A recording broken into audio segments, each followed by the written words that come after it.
تبارك وتعالى بعد أعوذ بالله من الشيطان الرجيم بسم الله الرحمن الرحيم يا أيها الذين آمنوا اتقوا الله حق تقاته ولا تموتن إلا وأنتم مسلمون. وقال تبارك وتعالى أيضا يا أيها الذين آمنوا اتقوا الله ولتنظر نفس ما قدمت لغد واتقوا الله إن الله خبير بما تعملون. Alhamdulillah, my respected brothers, elders and sisters, we thank Allah subhanahu wa ta'ala for His blessings upon us. This is truly a great blessing that we probably take for granted, or if we just look around the room where it's filled with colorful individuals coming to do the same ibadat of Allah subhanahu wa ta'ala. And technically this is what Islam pretty much is. There's three different things, aspects within the Islamic world. We're going to look at the three, but focus on one of them. The first is that Islamic society, just as a whole, as a ummah. This is, ideally, it's supposed to be a society where everyone loves one another, everyone gives each other's rights, everyone fulfills every single thing, to the point where the Prophet ﷺ said, if you're going to stand on the way, on the path of something, you have to fulfill its rights. And he said the first right is, you have to give salam. When somebody gives salam, you give the salam. So you're taking cautious to every single individual that passes you by and making sure every single right is given. This is an Islamic society. But we see right now it's not the case. I mean, we have a lot of work ahead of us to get that society idea. And is it possible? We just look at the past and see how it was with the Prophet ﷺ and his companions and what they started with and how the tabi'een ended up with. Then we can see that it's easily possible. Easily in a sense to how much effort it takes. Hard in a sense, do we want to do it and do we want to walk on that path? That's the hard part. There's also the Prophet ﷺ, he adds to it that so many hadiths, أَطْعِمُ الطَّعَامُ وَأَفْشُ السَّلَامُ, to taking care of society, feed the people, give salam to the people. The Prophet ﷺ says, not one of you will enter into a Jannah until you love one another. Shall I tell you of an act that if you do, you will love one another? And he said, of course, he said, give salams to one another, spread salams amongst one another. Also the concept of sadaqah jariyah, where you're building things like an inn, planting a tree, spreading knowledge. All these things are there as individuals or people are taking care of the whole society as a whole. Taking care of widows, taking care of orphans. This is the ideal society. But we see, like I said before, it's not the case around the world. Whether we're here, in your other country, there's a lot of flaws that are there right now. Which brings us to the second point. And the second aspect within Islam is the Islamic family. If the Islamic family is correct, and there's no problems within them, then that just will show how perfect the society will be. If the society is lacking, then the family structure is also lacking. The healthy family is going to lead to a healthy society. Because the family is the building block for the society. Now, what leads to a healthy family? If we look at ourselves and say, what's going on right now in families? There's so many single parents that exist within families. That's increasing the rate of divorce. If you look at it, there's even within families, what leads to that? There's biased in-laws. Where instead of the in-laws, the whole point of the in-laws, of the family of the wife, the family of the husband, is there to keep this family together. Sometimes it's used to break the family apart. Where even Allah subhanahu wa ta'ala says that if you fear that there's going to be a problem between them, فَبَعْثُوا حَكَمًا مِنْ أَهْلِهِ وَحَكَمًا مِنْ أَهْلِهَا. There's supposed to be someone decisive that can help them out from both sides of the family. Say, okay, look, we've come to a resolution where you can compromise here and you can compromise here. And they do this in front of a judge. So that means they're all sworn by Allah subhanahu wa ta'ala that this is what they think is the best solution. But it's a lot of, I told you he was not good. I told you she was not good. Leave him, leave her. And it's making it worse. And that leads to single families. And that leads to children being raised in almost a dysfunctional family. And then they become the next building block of society. The way they were raised, they're going to amplify that in their own family. So it goes back to the next question. Well, how do we get the healthy family? That's the third part, which we're going to focus on today, is on the individuality. If an individual is correct, then the family will be correct. If the family is correct, and that's if every individual of the family is correct, then the society will be correct. So if we now focus on that individuality and see my own self, and look at my own self, then we can solve a lot of these problems, and then that will fix the problems within our families, and that will fix the problems within society. First of all, to understand that there is this concept of individuality or individualism within Islam.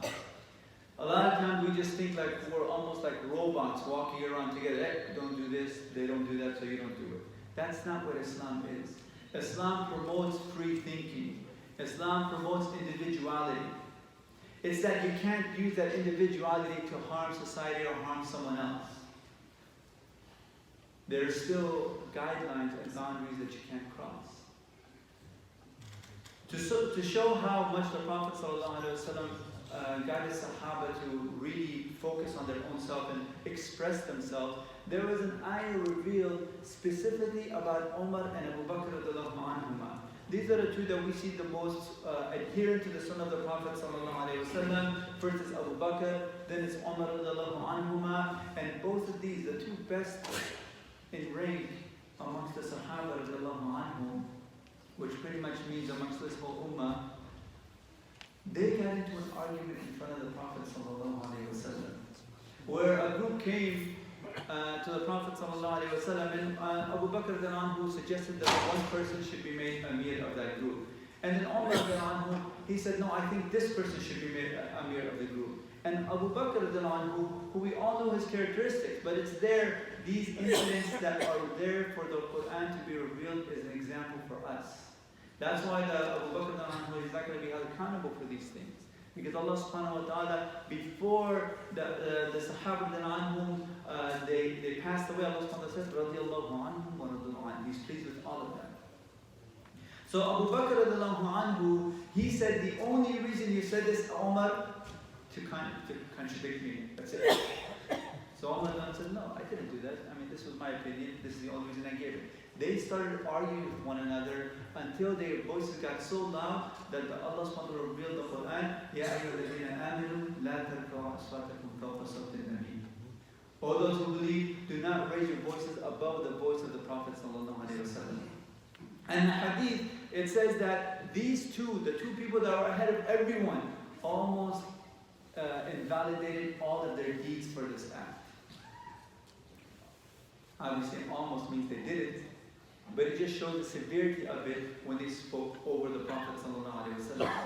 After this, when this ayah was revealed, it's a completely different subject. The way they acted and the way their voices were next to the Prophet ﷺ was completely different. But until that ayah was revealed, until that characteristic was told that you're not supposed to do, what to do, what not to do, you can see that before that boundary was laid, that yes, you can have your individuality, but do not do it so much that you almost disrespect the Prophet ﷺ.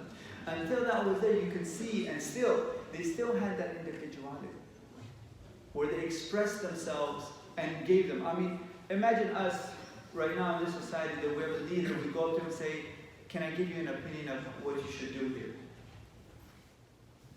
We don't even get the chance. Most of us don't. But a Sahaba will go up to the Prophet ﷺ and say, this setup that you have here, was it wahi or is it your own opinion?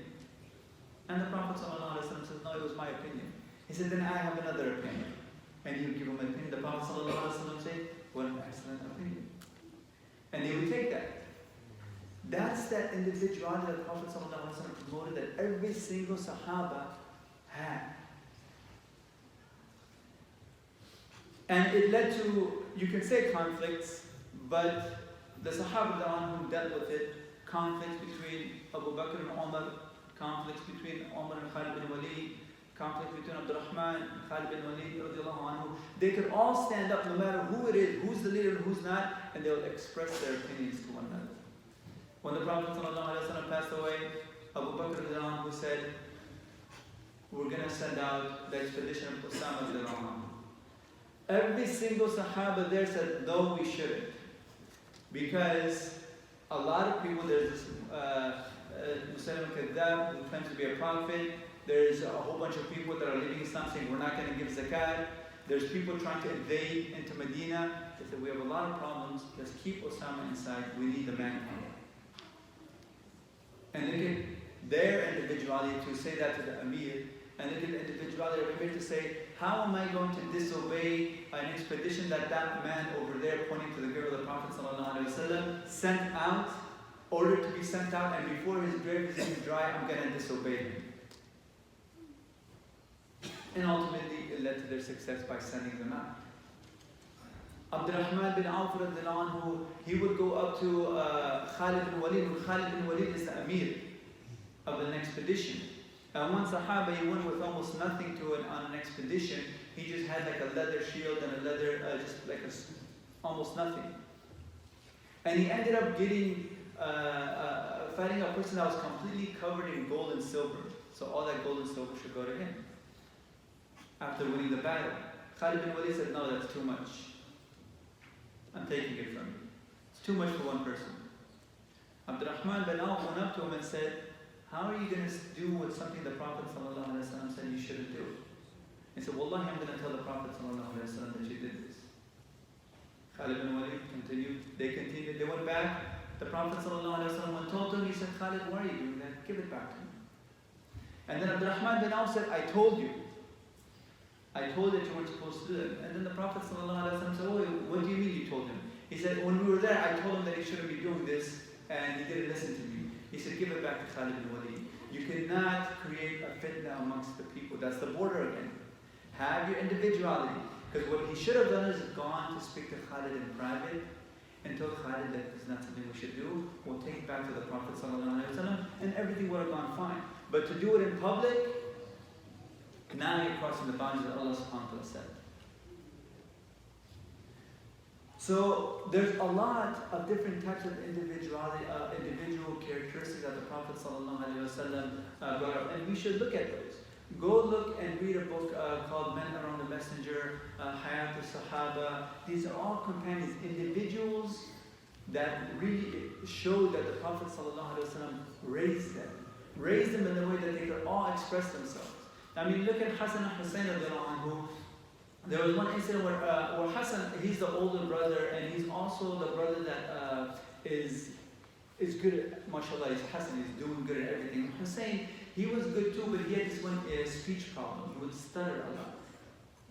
And you can see the Prophet ﷺ sort of raising them to have that confidence to speak up. So one time, the Hussein who came, and they were just kids, and they came and they were all there, and all the Sahaba and the Prophet ﷺ, a few of them, they were in a gathering, and Hussein started speaking and trying to relate a story to the Prophet ﷺ. And as he was relating it, he was stuttering so much that it came to the point that the Sahaba were looking at the Prophet ﷺ and saying, should we continue what we're doing or stop this? And the Prophet ﷺ did no such thing, he just stayed there looking at him. If inshallah everybody can fill up the spaces, come closer. So the Prophet ﷺ was just engaged in what he was saying and just kept listening. After he finished, he took that negative and made it into positive and said, SubhanAllah, my grandson has been blessed with what Musa was blessed with. That's that. He let him, because a lot of times what we do is, even me, like sometimes our kids are telling us we have to do something, right? What do? We finish their sentences for them. We finish their thoughts for them. We finish them, and then in their mind's like, oh, okay, it's done. What does that do? It takes away a little bit of confidence each time. Whether it's reprimanding them in a way that can shock them, or finishing their sentences, or whatever, it takes away a little bit of that confidence. And the Prophet ﷺ would do no such thing. As he grew up, we can see the type of man Hassan and Hussein were. That they would stand up against oppressors, even if that person considered themselves to be the leaders. Not just individuals or someone at their own level. This is because of the upbringing of the Prophet ﷺ, and every Sahaba was like this. Now while we're doing that, we have to look and see what type of individuality should we have. Because there's two types of things that we can look at. For example, in the Quran, Allah subhanahu wa ta'ala says, سَابِقُوا إِلَى مَغْفِرَةٍ مِّن رَبِّكُمْ. Race towards the forgiveness of your Lord. The word, when Allah subhanahu wa ta'ala says to race one another, this is used in the form of an individual racing against another individual. If Allah subhanahu wa ta'ala wanted to use the word groups should race against one another, all you have to do is add a ta and it becomes tasabaqu. That's one group racing against another group. But over here Allah subhanahu wa ta'ala wants us to look at every individual, look at their own deeds. Look at their own deeds and try to beat everyone else in doing their own deeds. The opposite is what people do that Allah subhanahu wa ta'ala disgraces as at-takathur. Alhaakum at-takathur. At-takathur, this has the ta, which means people are trying to compete in groups. And when it comes to greed, and when it comes to matters of materialistic things where people are competing, it's usually done in a group. We do it. Why do we want this fancy car? Because the whole group has said this is the best car. Why do people want a certain clothing? Because the whole group has said this is the best clothing. It's almost like a fad. And it's almost like a type of act of sheep that we just see a group doing it, we want to jump into it. And that's in good things and in bad things when it comes to that. Whether it's standing up for some disease and throwing ice on your head, you see everybody else do it, you want to do it. Or it's something that's pointless to say, oh, there's a mannequin challenge, everyone gets up and does it. It's all done in groups. It's not done on an individual basis. It's not, you know what, let me change the ice challenge to something else that can have the same effect but a different meaning. Everyone just continues to do the same thing.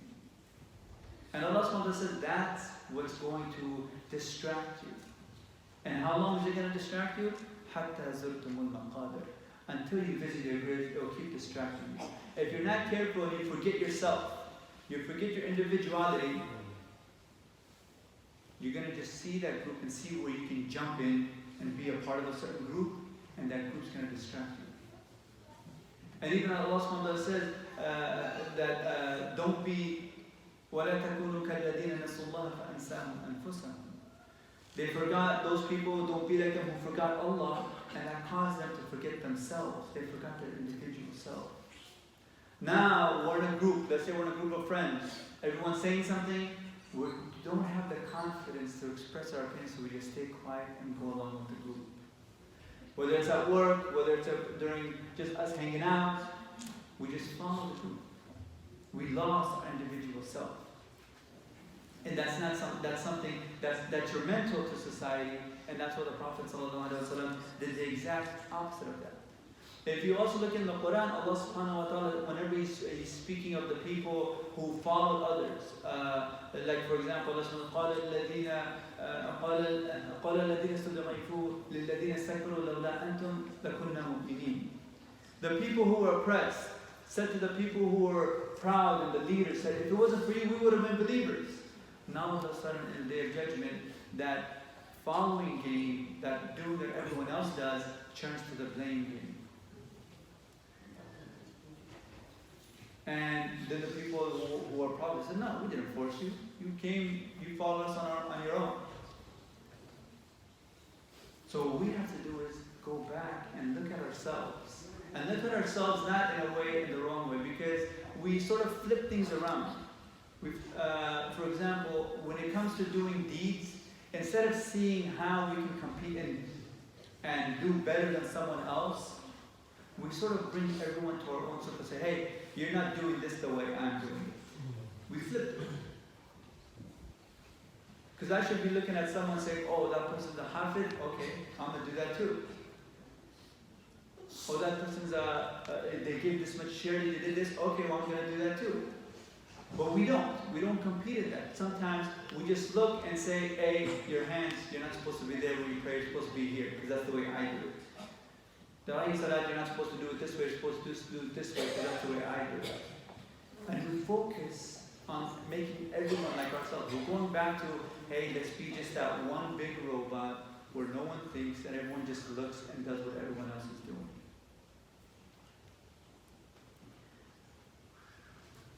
So when we're looking to compare, we have to ask ourselves a few questions.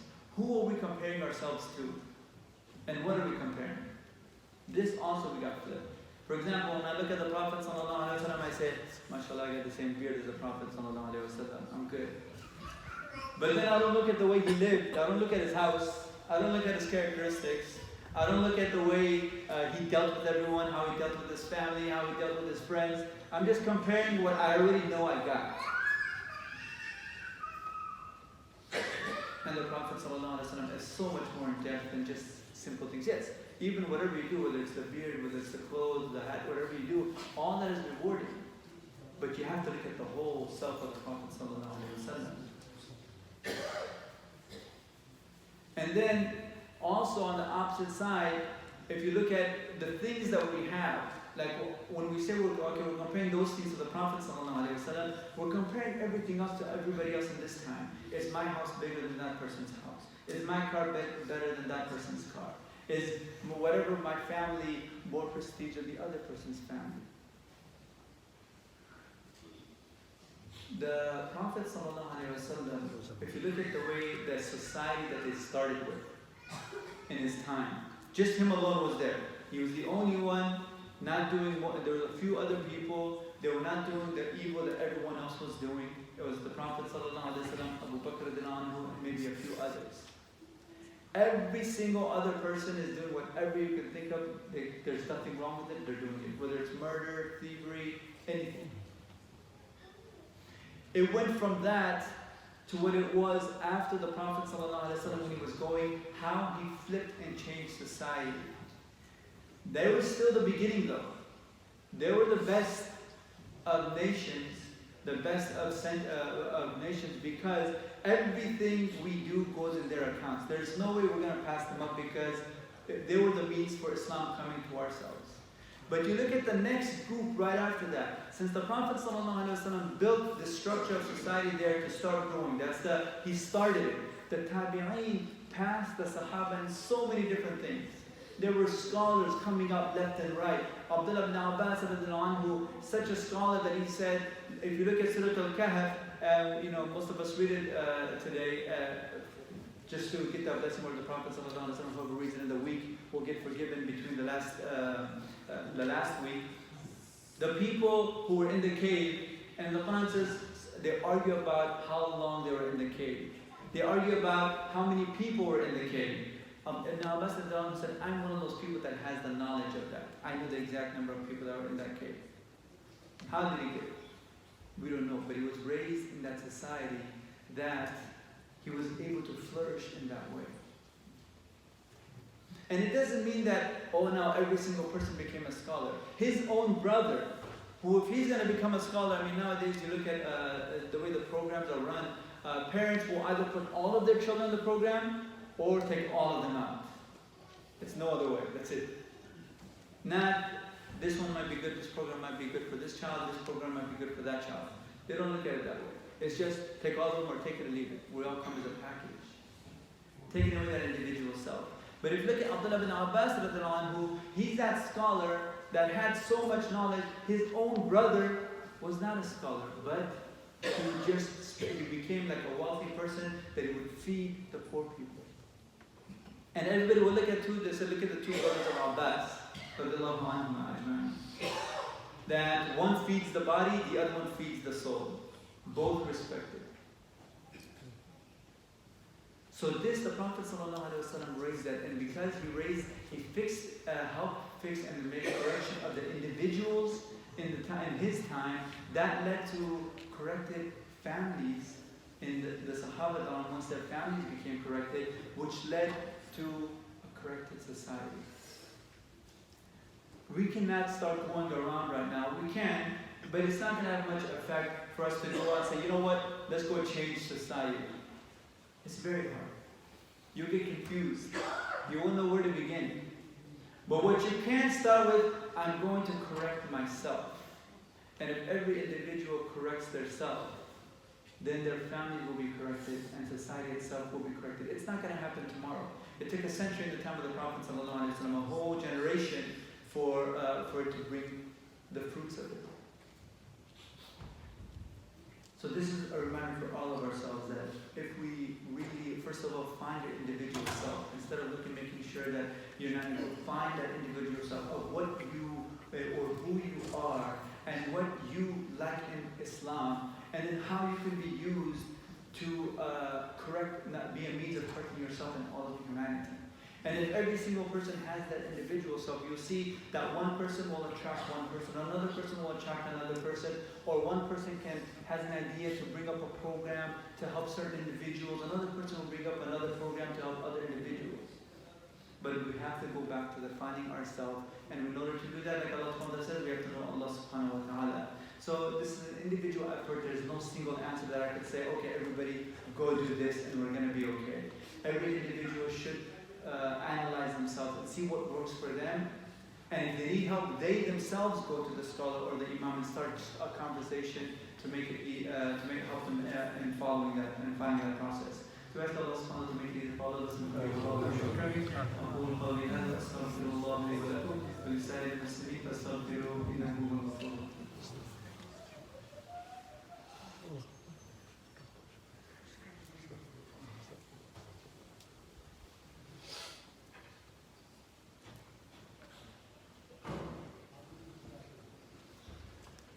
إن الحمد لله نحمده ونستعينه ونستغفره ونعوذ بالله من شرور أنفسنا ومن سيئات أعمالنا. من يهده الله فلا مضل له ومن يضلل فلا هادي له ونشهد أن لا إله إلا الله وحده لا شريك له ونشهد أن سيدنا ومولانا محمدا عبده ورسوله صلى الله عليه وعلى آله وأصحابه وسلم. أما بعد قال تبارك وتعالى بعد أعوذ بالله من الشيطان الرجيم إن الله وملائكته يصلون على النبي يا أيها الذين آمنوا صلوا عليه وسلموا تسليما.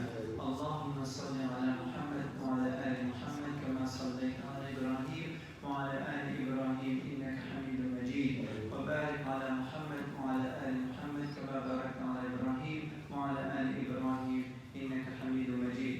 اللهم اغفر للمؤمنين والمؤمنات والمسلمين والمسلمات الأحياء منهم والأموات برحمتك يا أرحم الراحمين.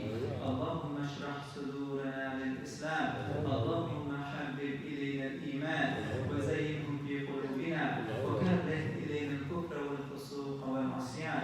اللهم اجعلنا من الراشدين. اللهم اجعلنا من الراشدين. ربنا آتنا في الدنيا حسنة وفي الآخرة